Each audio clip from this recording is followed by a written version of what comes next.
dafcadan oo ahayd tii labaad ee ka qalin jibisay jaamacadda Joobkii faraceeda magaalada Jowhar ayaa ka koobnayd 47 arday kuwaas oo bartay kulliyadaha kala ah Public Administration, beeraha iyo caafimaadka.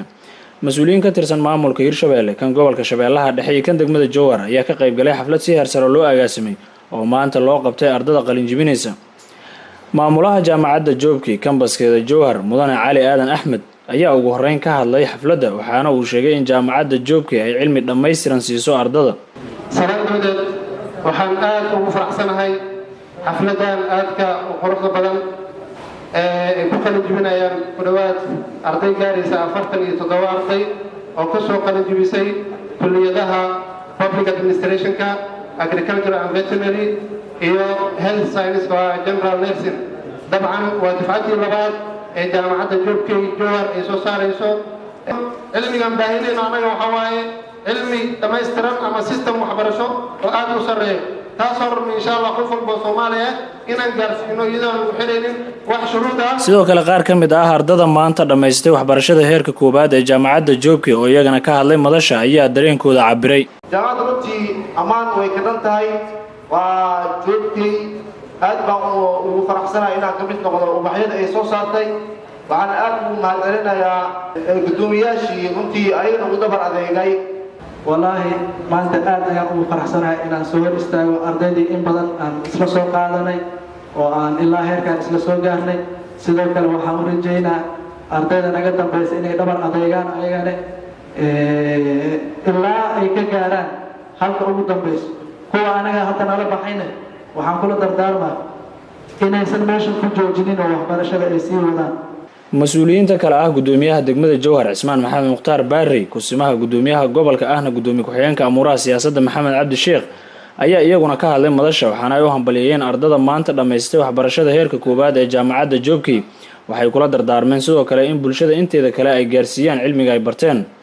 wasiir dowlaha wasaaradda dhalinyarada iyo ciyaaraha ee Hirshabeelle ahna xildhibaan ka tirsan baarlamaanka Deeqo Cabdalla oo isna madasha ka hadlay ayaa ugu baaqay madaxda sare iyo wasaaradaha kala duwan ee dowlad goboleedka inay shaqaaleysiiyaan dhalinyarada ka baxay jaamacadaha ee ku nool deegaanada Hirshabeelle si dhiirigelin ay ugu noqoto ardada kale ee hamiga kale meel fiican inay ka gaaraan waxbarashada.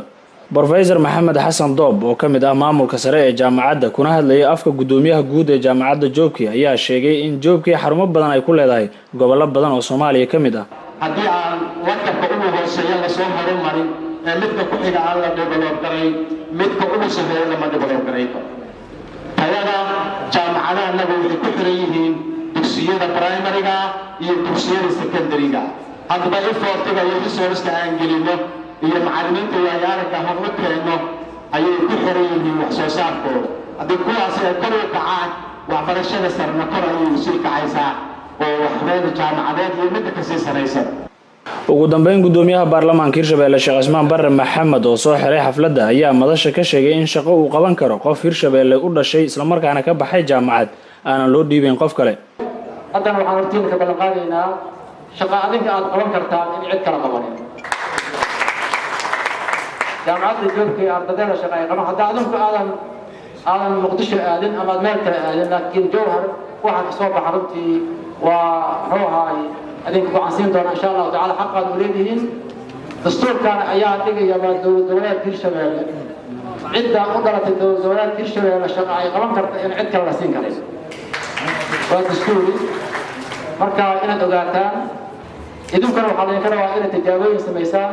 Hirshabeelle waa meeshii warshadaha dalka Soomaaliya ku yeelan wax soo saarka oo ogtihiin waa dhul beereed waa dhul xoolo yani inta ka kooban adduunka wax soo saarka Hirshabeelle ugu samaysan. marka waa inaad tijaabooyin samaysaan adinka laftiina cilmigiina iyo aqoontiina waa inuu keenaa inaad wax ku kordhisaan Hirshabeelle. Yusuf Abubakar, Television Cable, Jowhar.